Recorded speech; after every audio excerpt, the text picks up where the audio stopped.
Bills Mafia, what is up? We are here inside Wingnutz, North Buffalo, 700 Military Road for the monthly live edition of Shout, a Buffalo Bills football podcast. He's Ryan Talbot. I am Matt Parrino, and this is the man, the myth, the legend right here, the creator of it all. And how are you, buddy? Nice to see you. Nice to see you. How are you today? I am awesome. And as always, what's become tradition on the live show is you let us into the journey a little bit, the Wingnutz journey, how this has come to be. It all started long ago just with a couple of fryers, and now it's become this multi-platform, multi-place explosion in Buffalo. And you got a story. It's story time. Yes, I do. So when Wingnutz first opened, it was August 5 years ago, and we were 1 month away from the NFL regular season. We had no idea what was going to happen. And when the season started, Wingnutz got pummeled with people from Toronto. They would come in, they would go to the game, come to eat, and then go home. And about 3 weeks in, we realized this is a pattern. And it didn't matter if the Bills were at home or not anymore. They were coming in for wings. So one day we had all these people from Toronto, 2 tables full, and they did not know each other. Alicia was working on one table, I was on the other, and both of the tables told us the same story. And the story goes like this. In Toronto, there is a citywide chat room called Wingnutz Chat. If you go on it, you are not allowed to talk about chicken wings unless you've eaten at Wingnutz. And the kids told me, they said, when we come down from Toronto and we get to the border, when the guard says, where are you going? If we say Wingnutz, he lets us right in. I didn't have the heart to tell the kids the border guards eat here too. So that's awesome. Well, thank you so much. Thank you for hosting us every month. It's our favorite time of the month. Thanks, buddy. Hey, thank you. All right, Ryan Talbot, we got a special guest tonight. But before we get there, tonight's episode is brought to you by Wingnutz. And listen, I've already seen the wings and the beers flowing throughout the restaurant. It is just absolutely delicious. You got a little sauce on your beer. As usual, it's customary. Yeah, that's just a tradition at this point, Matt. So check out these shirts. You like them? I love them. You like them? What do you think? Thumbs up? Yeah. So, little story. When these were released by 26 Shirts, I think it was like a little over a month ago, I saw it pop up. I think Dell even sent it to us. And I'm like, oh my gosh, we're going to order a bunch of those so we could give them out as, gifts, as like handouts to fans that come out to the show. Of course, I forgot all about it, right? And so when the shirts stopped being produced, they stopped making them. You can't order them anymore. Yeah, 2 weeks. Yes, we realized that we had missed the boat on it, and I did not order them. Don't worry, we're working on some other shout shirt type situations. But Dell is such a class act. He sent us both these shirts so we can rock them. 26 shirts is the best. Yeah, love Dell for that. What a great surprise it was when we both found them on our doorsteps about 2 weeks ago. All right, so big week in Buffalo Bills news. Sean McDermott, Brandon Beane, both extended through the 2027 season. We're going to dive headfirst into that for the show.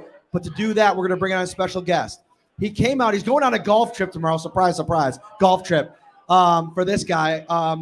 He was so cool about it. He's leaving first thing in the morning. He's still packing, but he put his packing on hold so he could come out and be on the Shout podcast tonight. From WGR 550, host of the pre- and post-game show, Nate Geary. Give it up for Nate Geary. Come on in here, buddy. Right in the middle. Welcome in, dude. How are you? I'm fantastic. I'm usually in a radio station with no people, so this is an interesting experience for me. What's funny is I think the last time me and you did something live like this, it was inside the sports equipment store. So you're used to it. Like you do this in front of people. Like you're not that nervous, right? Oh, no, I'm not nervous. But Buffalo sports. Yeah, I remember that. So, Ryan, start us off here. A big week, obviously. Sean McDermott, Brandon Beane, get their extension. We're going to go around the horn here. Your first thought when that news was announced perfect timing for Shout on Friday night. Yeah, I like that the Bills released their news around our podcast, Matt, first and foremost. Thank you, Buffalo. No, honestly, I think both extensions are well-deserved. Listen, you can find problems or you can find weaknesses in both of them in terms of in-game coaching, in terms of maybe some drafting. But both of these guys have helped turn this franchise around, Matt. So I feel like this is a worthwhile extension for both the GM and the head coach. And having them under contract until 2027 is a good thing for the Bills organization, as they have really they did right the ship going from that long drought to where they are now. There's two schools of thought. There's two camps to be in.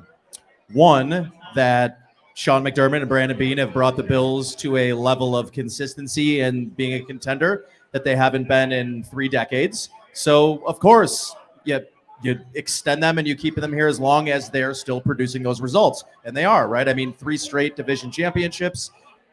The rest of the division is getting better. So that mission gets harder. But they continue to drive results. And then the other side of this, the other hat, I guess, is that with those consistency, or with the consistency that they've been able to generate, comes higher expectations. And, obviously last year was a big disappointment. 13 seconds was a disappointment, and falling short in the AFC Championship game the year before. And you start to look around in like NFL history of coaches that don't get to a Super Bowl by the time they're in their 6th season. Typically they don't make it to a 7th or 8th season. So you can sit in either of those sort of buckets. I think you could probably make arguments for both. I think Sean McDermott, the question you have to answer is, can you get better than Sean McDermott and Brandon Beane? And I think that'd be really hard to do. There's a couple pieces of this for me that I think from the outside looking in, like the Bills have made the playoffs in 5 of 6 years. They've been a very successful operation under both of these guys. I don't think a lot of fans get to, I think you get a sense from it. Like, we saw the groundbreaking at the new stadium a couple weeks ago, and you see Terry Pagula, Brandon Beane, Sean McDermott together, and you see the pictures, you see the smiles, but it's not fake. There is a bond there. There is a appreciation from the Terry Pagula side of things, from my vantage point, that has taken Buffalo Bills football, these two guys, back to relevance. I mean, we're not just talking about competitiveness. We're talking about relevance. One of the reasons why Sean McDermott, and we talk about this in a little while, is on all these national talk shows every week about being on the hot seat. Is he on it or is he not? Is because the Bills are now one of the it teams, not only in football, but in sports. I mean, the Buffalo Bills drive clicks. We know that, right? We do this for a living. The podcast, the articles, all that kind of stuff. If you're talking or writing about the Bills, it moves the needle. It's always been that way to a degree. But McDermott and Beane have changed the dynamic of this whole thing. And there's a lot to poke in at what Sean McDermott has been in the playoffs. There has been moments, you mentioned it, 13 seconds. We could talk about that probably for a whole show and what went wrong there and what has to change. But what you can't dispute is how much, for the most part, and he's been here 6 years now, so you're dealing with a lot of players, but all of the conversations that I have had with players have been about how much they enjoy playing for Sean McDermott. Stephon Diggs, it's been a little bit of a rocky road recently. We're less than 6 months removed from Stephon Diggs walking up to Sean McDermott on the sideline, putting his head on his coach's shoulder and asking him to be there for him in a moment of frustration. And so I think sometimes you lose the sight of things when you're trying to look through the forest, through the trees, and you forget about all the good things that Sean McDermott has done. I think this is a great decision, and it's the NFL. You can walk these kind of things back anytime. There's a limitless amount of money. This isn't something that, they're tied to 27, even if the contract says it so. Yeah, listen, this is a team that won 13 games despite a lot of off-field tragedies, a lot of key injuries in season. I'm not seeing them going in a downward trend after all of this time. And listen, guys, if I were to ask you right now, who's the best head coach in the NFL? I think a lot of people would answer Andy Reid, yes or no. Took him 21 years to win a Super Bowl title. Obviously, a long stint in Philadelphia before he came along to the Chiefs, but 21 years. I'm not saying that the Bills have to sit around here for 2 decades hoping for a Super Bowl title, but you do need patience, even with some of the best coaches in the league. So here's the thing about all of this is Josh Allen. And Josh Allen. Having an elite quarterback puts an additional layer of pressure on a franchise, right? And we saw, I think somebody from ESPN this week did an article about teams or organizations in the NFL with the most pressure to win this year, and the Bills were number one. I think that's probably right. They do have a level of pressure because of how good the quarterback is and being able to, everyone in the NFL talks about winning a Super Bowl when your quarterback's on his rookie contract, right? That's over with. It gets increasingly harder when you're paying your quarterback $250 million. The Eagles are going to find that out. Kansas City still won with paying their quarterback, but they decided to trade away Tyreek Hill because of that. So when you have a quarterback as good as Josh Allen, everyone else that is a part of the decision-making process, the general manager, the head coach, you have a different level of expectation than an Andy Reid, who was Donovan McNabb was a great quarterback, probably not a Hall of Fame quarterback, at any point wasn't the best quarterback in football or considered one of the best quarterbacks in football. He got the best quarterback in football and won it in his first year as a starter. So when you are talking about this league, it's a quarterback-driven league, and you have one of those guys, you have to win when he is in his prime. And at 26, going to be 27 years old, I'm not here to tell you the time is ticking. I'm 31. I could still get it going. Don't even worry about that. So he's got a couple more years of that elite level football left in him. But what makes him elite? His running ability and his passing ability. Do you imagine Josh Allen's going to be leaping over guys when he's, our age, our young 30s? Who are you looking at?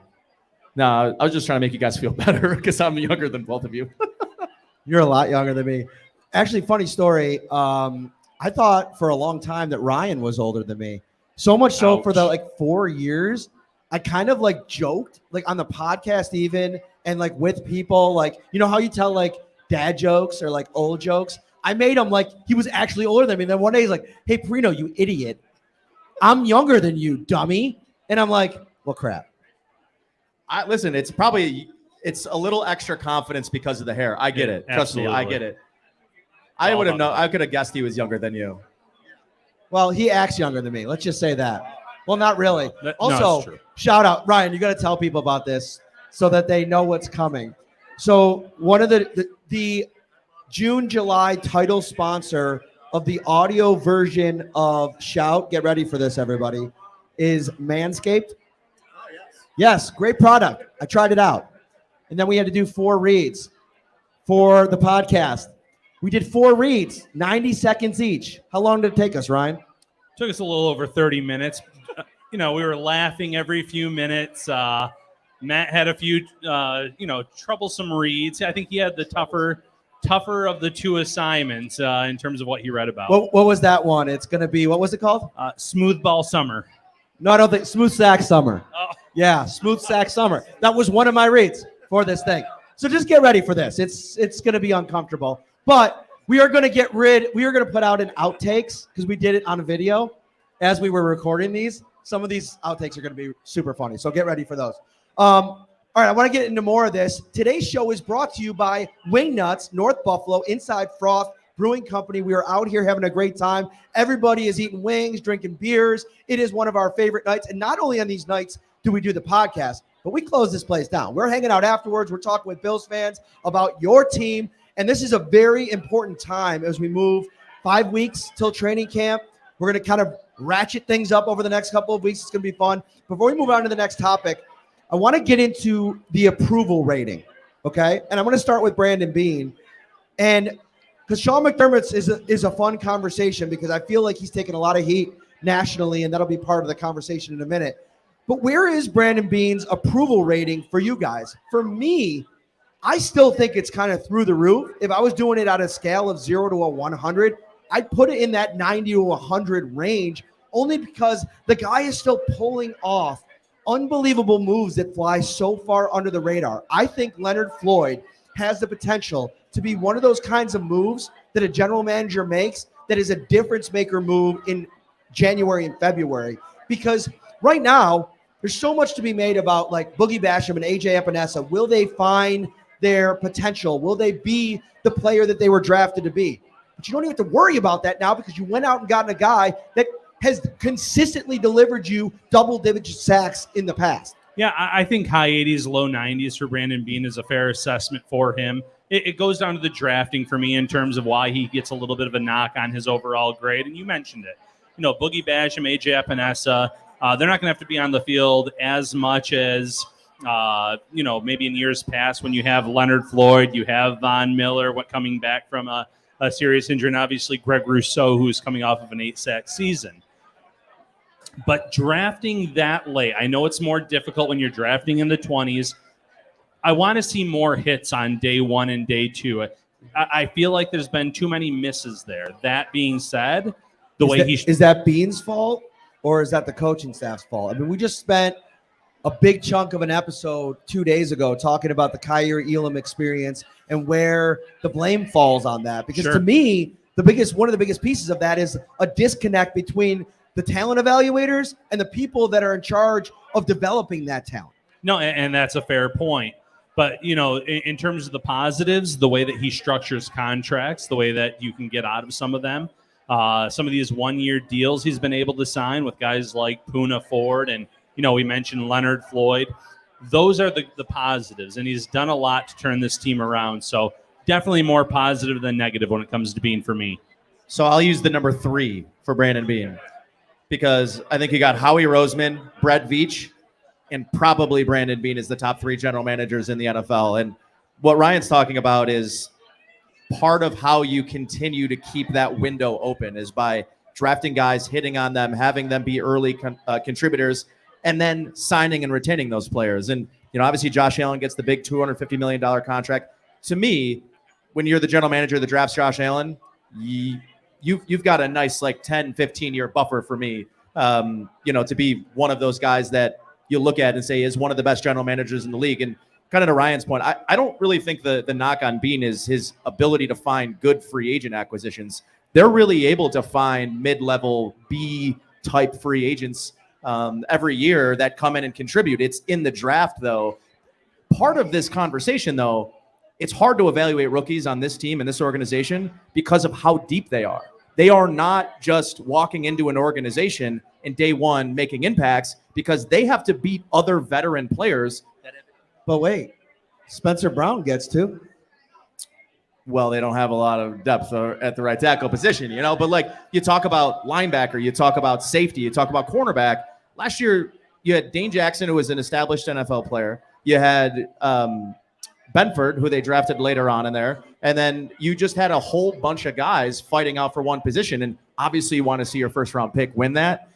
But I think what it speaks to is his ability to find those bottom-of-the-roster players, which a lot of teams around the league, that's really where they struggle the most is filling the back end of the roster. So when you lose top-end talent, a Micah Hyde, you have a DeMar Hamlin that can fill in. Yeah. Very interesting conversation. I want to keep this thing moving around and move on to Sean McDermott. We'll talk about the approval rating and also what is the deal with this incessant call for his head nationally? If you tune into First Take, FS1, whatever it is, the consistent narrative is, Sean McDermott's not a good playoff coach. And listen, there's been moments. And, is he on the hot seat? Should the Bills move on from him if things don't go well in 2023? I'm sitting here right now, extension or not, there's not a single scenario I think that could play out in 2023 outside of maybe, completely missing the playoffs with Josh Allen healthy, finishing 4th in the AFC East. I'm talking about the worst doom and gloom type of situation that would even pose a consideration from the organization to move on from Sean McDermott. Yeah, absolutely. Listen, that seat is not hot at all when it comes to Sean McDermott. He's going to be A-OK this year and for the foreseeable future. And yes, you did mention that these contracts, you can get out of them fairly easily. But I think that, one, Terry Pagula has a lot of confidence in this regime, both Brandon Beane and Sean McDermott. And listen, everyone sits there and says, well, he struggles in the playoffs. They should replace him. With who? It's a crapshoot in the NFL. You could think you have the next great head coach, and we've seen how many times those guys flop and fail. There is no perfect formula. So, I'm not saying the Bills should just stay with the status quo, but with what they've had with Sean McDermott and Brandon Beane, there's no reason to turn back right now. Let me ask you a question. This is a little bit off the wall.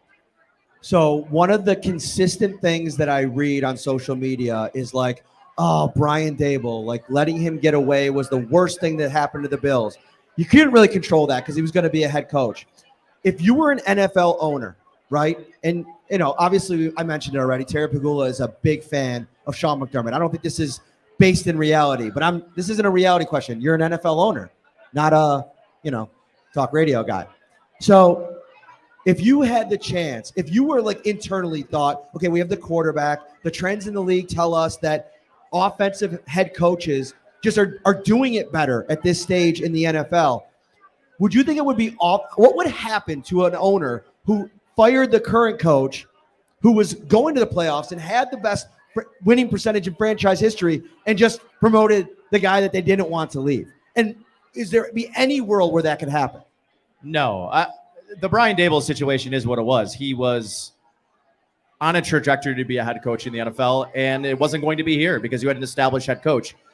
I think the national media look at this is everyone views the NFL as an offensive passing league. Right or wrong, like it or not, defensive coaches have, at least what it looks like now, a shorter leash or a shorter attention span from the national media, because if you can't get it done with the quarterback, right, like which is what I was talking about earlier, when you have Josh Allen and you're a defensive coach, they're going to look at you to say the reason you can't win isn't because of the quarterback or the offense that was number 2 ranked in the NFL. I will say that when this defense has gotten to the playoffs, other than the Ravens game in 2020, they have not lived up to the same reputation that they've built for themselves during the regular season. And that's a reflection of the defensive-minded head coach. I also think Brian Dable was going to be gone whether he was a head coach or not.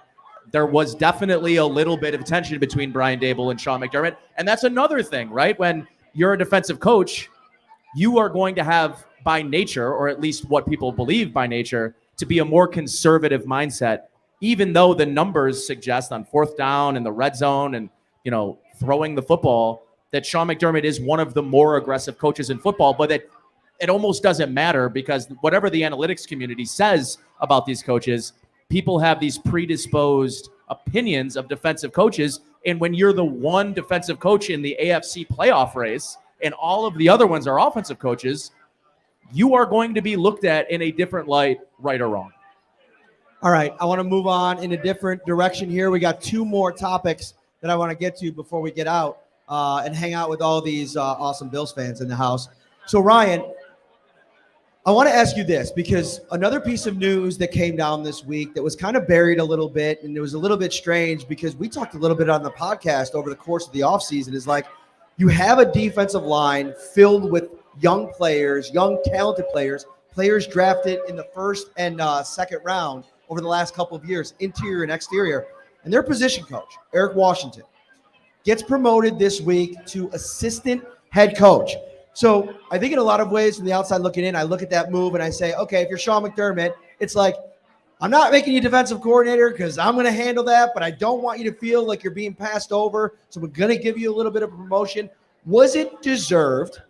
They talk very highly of him, Von Miller all the way down. And what do you make of the move in general? Yeah, so in general, listen, they brought in Al Holcomb after everything that happened with Leslie Frazier, and there are a lot of questions. I think, if anything, this reestablishes the pecking order on this team. Who could eventually be the next defensive coordinator if Sean McDermott decides to pass that baton on? Eric Washington, from the outside view, I understand why some people are saying, listen, I don't get it. And his tenure in Carolina ended poorly. You see the talent that the Bills have had, and they've disappeared in big-time games with those defensive linemen. But looking at the way that Von Miller speaks about him, the way these different D linemen speak about him, the way that other D linemen want to come here and play, like your Poona Fords, like your Leonard Floyds, I think that's because they respect the work of Eric Washington and what goes on behind closed doors in those meetings and in these practices that we don't see. I think that Washington has earned a lot of respect from the players. I've never seen any fan base go after or hate on a position coach like a lot of people hate on Eric Washington. I'd like to think that I know a little bit about football and that I watch a lot of football and that I'm pretty plugged in with the Bills, I don't feel I have enough information to really make an opinion one way or another whether he's a good coach or not. So if I can't do it, I just don't understand how many people have such strong opinions about a defensive line coach that, listen, if you want to talk about development, right? You want to talk about developmental features of a coach. Yeah, your position coach is responsible for developing young players at the position. Ed Oliver just got paid $17 million a year. I know he's inconsistent. That's a former top 10 pick. He's considered a good player across the league. They have Von Miller, who, by the way, before the injury was 8 sacks in 8 games. So he does have players that do perform and do put up numbers. I just don't know enough about defensive line to tell you whether or not he's teaching the right techniques or not, or that he's getting the most out of his players. And I don't know how anyone else can. So I get that people are a little puzzled about the hierarchy now, and I think that's a totally fair thing to ask questions about. I really struggle with how universal it seems like, maybe hate's a strong word, but displeasure with Eric Washington is, when I don't think a lot of people really know what it is he does. Well, I think it's like you mentioned, like Bills fans are so plugged into this stuff. They read all the articles, they read the tweets, they listen to Brandon Beane talk about these players after they get drafted. It's like you set in your mind a set of expectations for a player. When they don't meet those expectations, you got to find somebody to blame, right? And there's a piece of it for the players. Listen, I sat down and had lunch with Boogie Basham over this offseason. I wrote a story about him going into his 3rd season. And one of the things he told me is like he tries not to go online and read like what people write, because it can be like something that totally brings you down. But at the same time, like he knows like what he signed up for. He knows, being in the NFL and playing at this level, it's going to be something that you're going to face a lot of that. There are so many factors for why a player in the NFL ascends and becomes successful. It's, where you're drafted, I think matters in the NFL. What system you're drafted in. And then it's the job of then the position coach to try to get the most out of you with what you're being asked to do. Eric Washington isn't asking the defensive line to do different things than Sean McDermott's asking the linebackers or the corners or the safeties. It's all one unit. Whether it's trying to maybe put guys in schemes that maybe they're not built to play in. I think AJ Epinesa in this, I don't really view him, especially when he came into the NFL, as a 4-3 defensive end. He had to lose weight. He had to really reshape his body to become the player they wanted him to be within the system. I wouldn't necessarily put that on Eric Washington.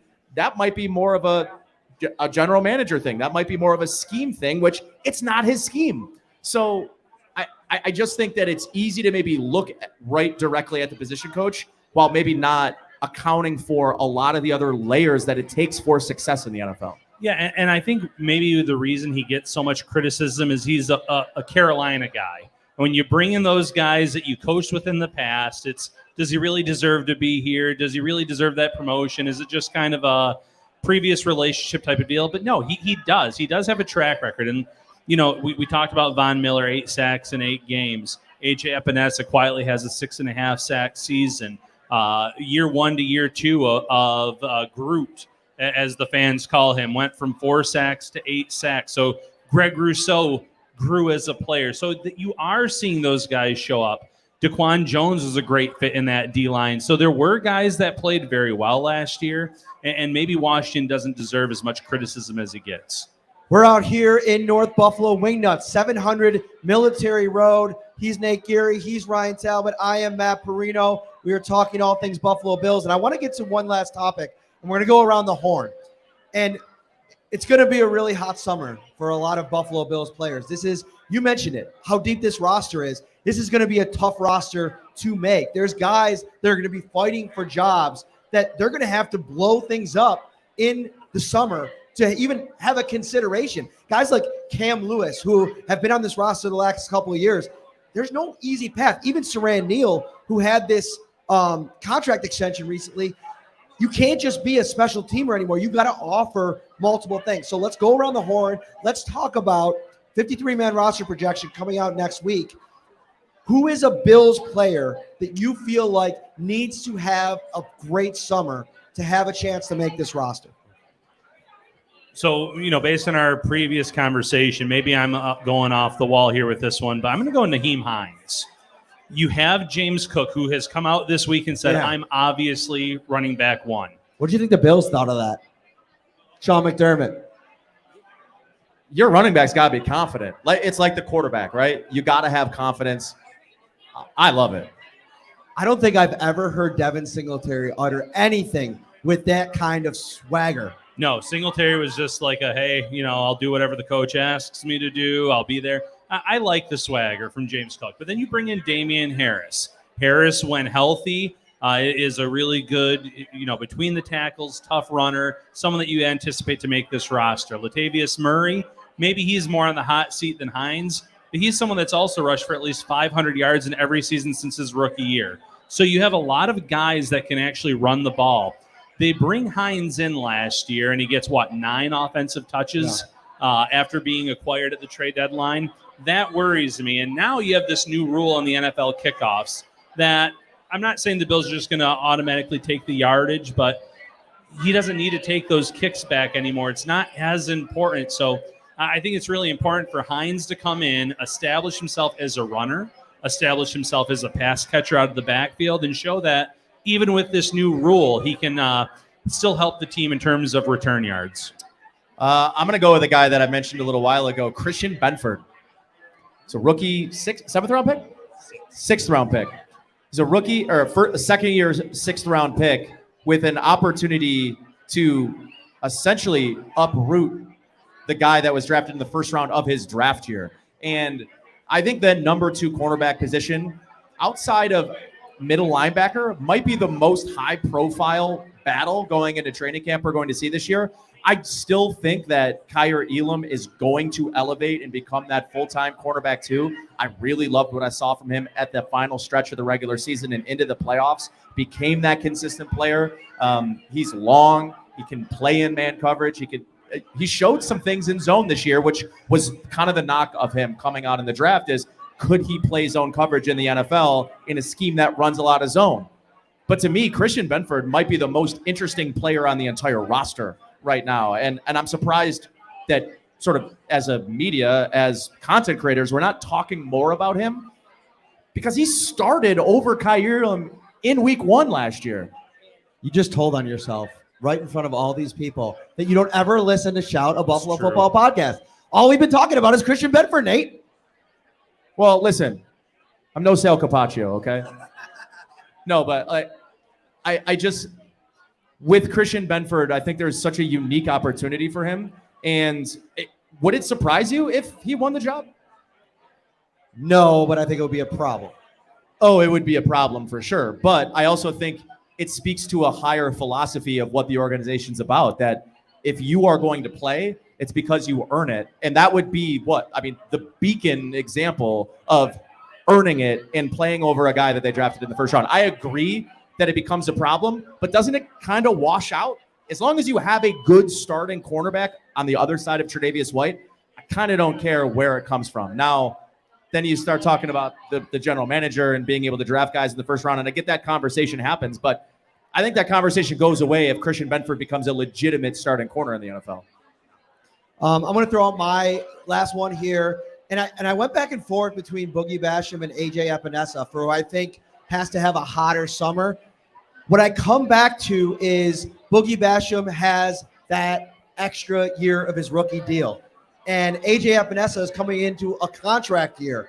And so I think where you're probably going to get production and you hope that AJ Epinesa takes a step, I think the most pressure is on him if he's on the roster because he's now had 3 years to find it, and he has it, really. 6.5 sacks is great. And listen, Eric Washington, we talked to him a couple weeks ago. He's high on AJ Epinesa. He thinks he's going to take this huge step, but we've heard that song and dance before. And so I think with the addition of Leonard Floyd, Von Miller kind of hanging out for a while, Shaq Lawson still in the mix, if AJ Epinesa doesn't come out in and blow people's hair back, and I know that's hard with Sean McDermott, but I think he could be a trade candidate, maybe even a cut candidate, as crazy that might sound. No, I agree with that because he is still a young player in this league. There are still some teams that are probably high on him, and coming off of a 6.5 sack season, there are probably teams out there saying we could use a guy like that. Yeah. So the Bills could acquire some capital. They would still feel really good about having Miller, Rousseau, Leonard Floyd, Boogie Basham, and listen, there's other guys in play there too. So it wouldn't shock me if it played out that way based on the contracts and the years left on the contracts.